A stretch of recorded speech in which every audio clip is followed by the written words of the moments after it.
Hi, I'm Vince Cunningham, Business Advisor with the China-Britain Business Council. Now, I'm going to talk to you about do's and don'ts in China. Actually, I'm going to talk to you more about do's than don'ts. This is going to be very much a skip through doing business in China, and it's really intended for companies who are relatively new to the market. So I'm going to touch on business culture, some of the practical implications of some of the other aspects of doing business in China. Then I'm going to walk through how you handle meetings, gifts and entertainment, following up. When you get back home, there's still a lot of work to do to develop business in China. And then touch upon a little bit of being out and about in China. And I'll finish off with what support there is for UK companies. China can be deceptive, especially if you're going to somewhere like Shanghai or Beijing, because you go to the supermarket, you see Western brands. Marks and Spencer's on Nanjing Road in Shanghai. People dress the same as we do, and they watch Arsenal and Chelsea and Man U and Newcastle United on TV. They're very hospitable. But just be very careful, because that's hospitality. To do business, you've got to get beyond that. You've got to build up a relationship, because there's an old Chinese proverb, and it's about cooking a fish. And it says, don't throw the fish into hot water, because the fish is going to sense danger and jump out. Put it into cool water, and the fish won't know what you're doing. And very slowly you turn the heat up, and before the fish knows it, it's cooked. Chinese business culture has very different origins to ours. And what it means in practical terms is that relationships are key to doing successful business. And relationships underpin Chinese society and have done for the last 2,500 years since Confucius was alive. It does mean that building real business can take more time. Now, if you're going in and out to buy things cheaply and put them in the pound store, this isn't so relevant. But if you're selling to China, if you're working on developing technology contracts in China, it's extremely important. Decision making in China is still hierarchical. So beware of taking yes from somebody who is not right at the top of the organisation, because the yes you get probably means, yes, I've got to ask the boss. And remember, it's two-way. Chinese business culture seems strange to us, and the way that we act can very often seem strange to Chinese business people. This slide here contrasts some of the characteristics of business culture in the UK and China. The emphasis on group orientation in China. Hierarchical decision making rather than empowerment and delegation, as we expect in the UK. Face is important in the UK, but it's even more important in China. And building those relationships. Guanxi is a Chinese relationship, it's a close relationship, and it applies commitments and liabilities in both directions. Now, those areas are different, but be aware of that column underneath with a question mark. Because if we act in the way that, frankly, I acted at first in China, and I was trained to act, we can come across as stressed, selfish, chaotic. We come across as unfriendly. And if you look at those adjectives, none of them are complimentary. So we need to be careful, not just with the business culture, because it's relevant to us actually getting the business, but business culture because we can, if we're not careful, come across in a very unflattering way in China.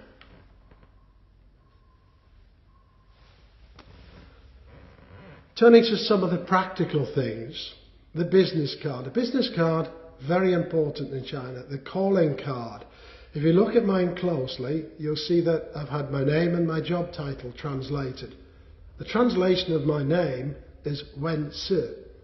Chinese names tend to have two or at most three characters.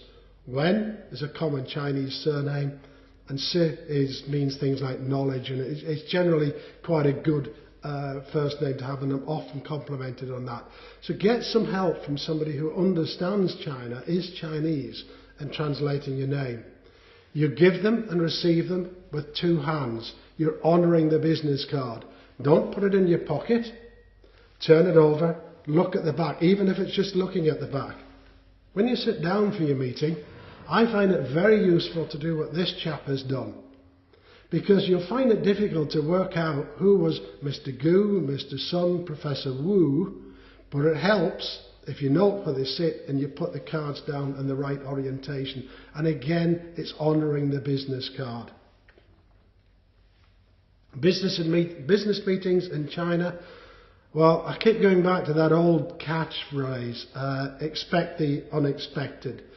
They're very, very variable. Formal meetings can be very formal. Ducks in a row, listening to presentations either way. Note the dress code. Now, I know I've got a guy there without a tie on, but our recommendation for your first meetings is to go booted, suited, in formal business attire. One-to-one meetings, well, they can be chaotic. The top picture is a guy a structural engineer from Darlington, and he has 4 one-to-one meetings arranged. 2 o'clock, 2:15, 2:30, 2:45. And they're all sat round the table at 2:05 with him and his interpreter. And if he said to the guy who was due at 2:45, please come back at 2:45, that chap may well disappear and he would never see him again. People in China will take telephone calls in the middle of a meeting. And I have to say, I've never found a way to stop that.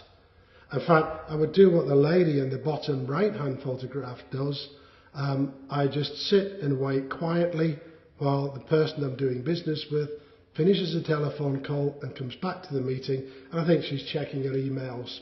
But they can also be very civilised.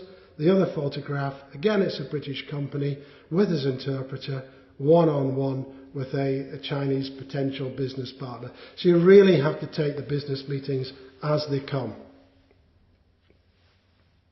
If you can, make sure that you meet at your contact's office or the factory. Why? Because you're going to learn an awful lot more. Any meeting you go in with a game plan, a checklist, and make sure that on that list is who is your follow-up contact. Work out who's who. That trick with the business cards is very useful there. And remember, at the meeting, you're looking for a relationship as well as the facts. So don't try and hurry things along too much, because you may get the facts, but you may prevent yourself getting the relationship that's key to getting the business. And it sometimes happens. Your meeting fails, the company wasn't appropriate, they're not quite in your line of business. Well, at the end of the meeting, ask politely, do they have any advice? Do they know anybody else you should meet? Because on several occasions, I've found that works. The Chinese love to network, and I've literally been with a UK company when the person he met at the end of the meeting that hadn't worked, and he was asked the question, picked up the phone, made a call, and that actually led to the appointment of the UK company's agent in China. Interpreters. Well, your business partner may well offer an interpreter. More and more people in Chinese speak good English now. But consider it, especially if it's an important meeting, how much are you going to learn if it's your partner is providing the interpreter? Will you find out what the conversation at the back of the room was? Should you know what the back of the conversation at the back of the room actually was about? It could be important to you. So do consider going in with your own interpreter. Make sure that you brief them beforehand. Meet them, spend half an hour with them. Make sure that you explain in particular technical or business specific terms. If you don't, you can leave them to flounder in the middle of the meeting. You've got to allow time. I think a lot of us have seen that movie Lost in Translation. The long conversation in Japanese and it comes back in English after 2 or 3 minutes, no problem. Well, that does actually happen in China. So you've got to allow time for this dialogue in Chinese at the meeting, Chinese to English, English to Chinese. It does take time and it's tiring. And as I mentioned earlier, be very careful in accepting an answer given at the meeting.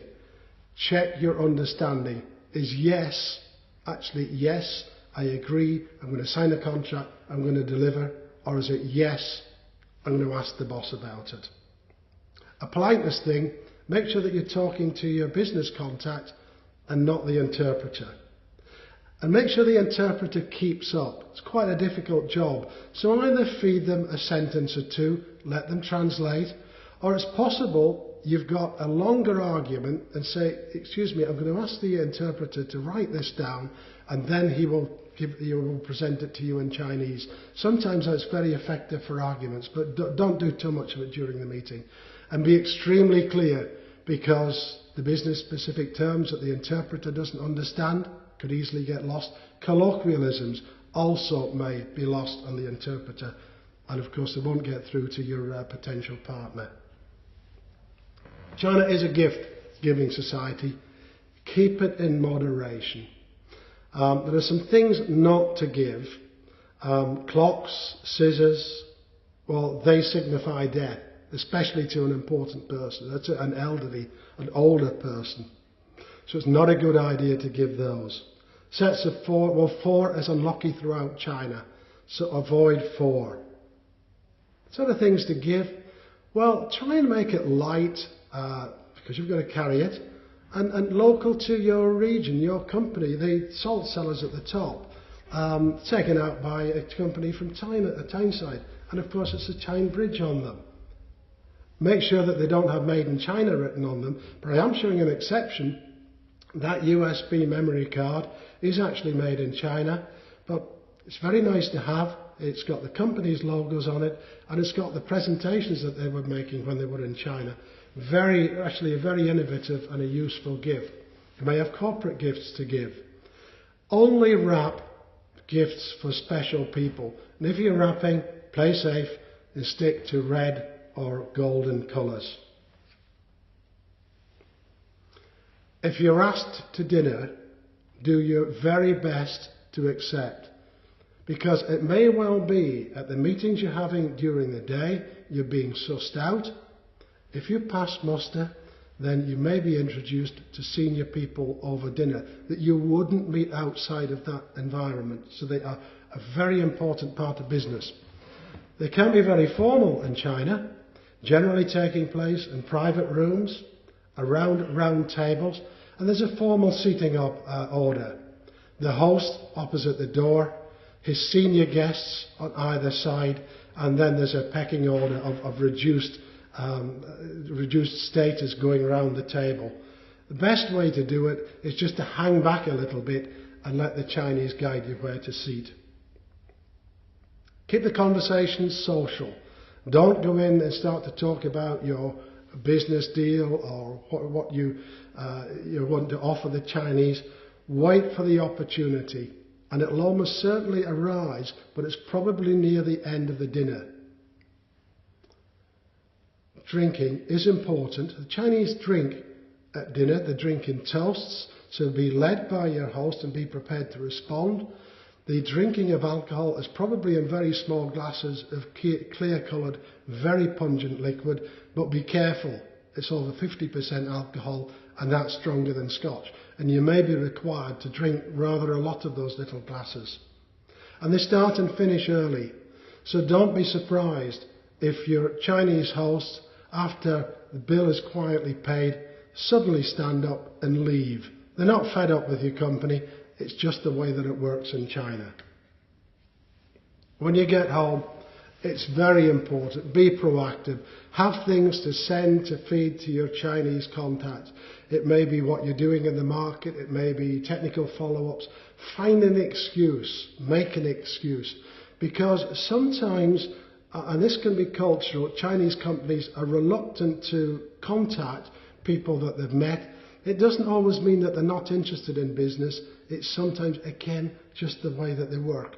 And if you set anything up, and it doesn't matter whether it's a representative office or a factory or a trial with some equipment or machinery, make sure that you properly support it when you set it up. Because if you don't, it will go wrong very quickly and you won't be able to recover. You may need to consider whether you need a type of presence, a business presence in China. And there's a whole number of different presences.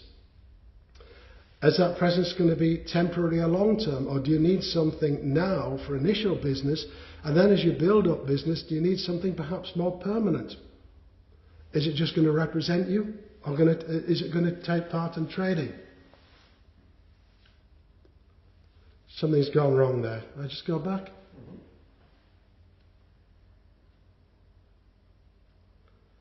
Right.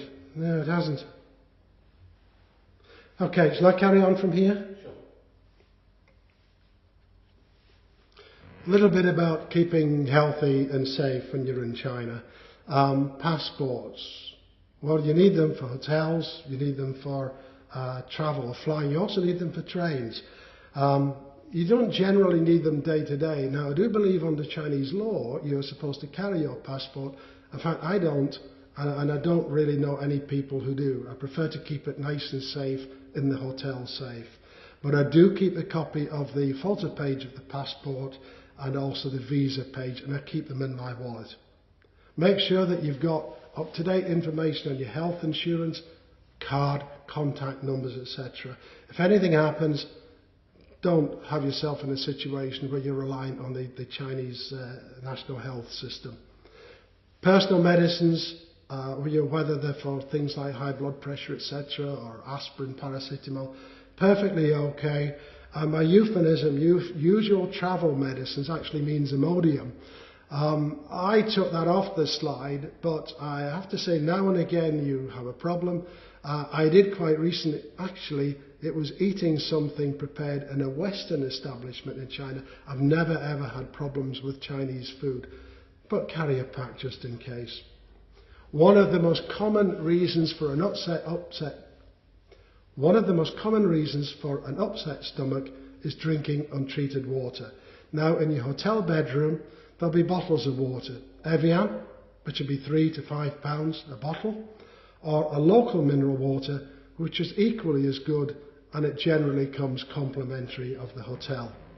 I find China very safe. I'm a keen amateur photographer. I wander everywhere with expensive cameras, and I've never ever felt threatened. But be sensible. Take the usual precautions. So use the hotel safe. I carry what I call a China wallet, and I put one card, I put my Chinese money and things that I need day to day in there, and I leave the other things in the hotel. The power supply, well, it's the same as ours. Almost all Chinese hotels have multi-sockets which will take UK plugs, so you don't need to take adapters. UK mobile phones will work in China, but they're very expensive. They're approaching £2 a minute. If you're going to spend considerable time in China, if you're going to want to make local telephone calls or be contactable, take an old mobile phone that isn't linked to one of the UK systems, so an unlocked phone. You can buy a SIM card and charge it up for about £10 at most newsagents and kiosks in China. When you get to the hotel, or when I get to a hotel, I immediately make a beeline for the concierge and I pick up a couple of the hotel cards, put them in a wallet, put them in a pocket, so I'm out at a restaurant somewhere and I need to get back to the hotel, I can show it to a taxi driver. This little book that we write jointly with embassy and consulate staff is a very good primer for companies new to doing business in China. But there's lots more information on our website, cbbc.org. The UK has a very strong presence in China, embassy in Beijing, consulates in Shanghai, Guangzhou and Chongqing, and a High Commission in Hong Kong. And the CBBC, we have offices in 13 of China's major cities. So wherever you are, you're not very far from British help in China. CBBC works very closely with UK Trade and Investment. In fact, we deliver their business-to-business services in China. But we are a membership organisation, and the support that we provide for members is flexible. For example, it can be accessed to the 13 of our offices throughout China. We have got some specific services, for example, Launchpad, our incubator service in China. There are details on our website. Please have a look at the website, enjoy the market visit, and get in touch if you've any questions. Thank you.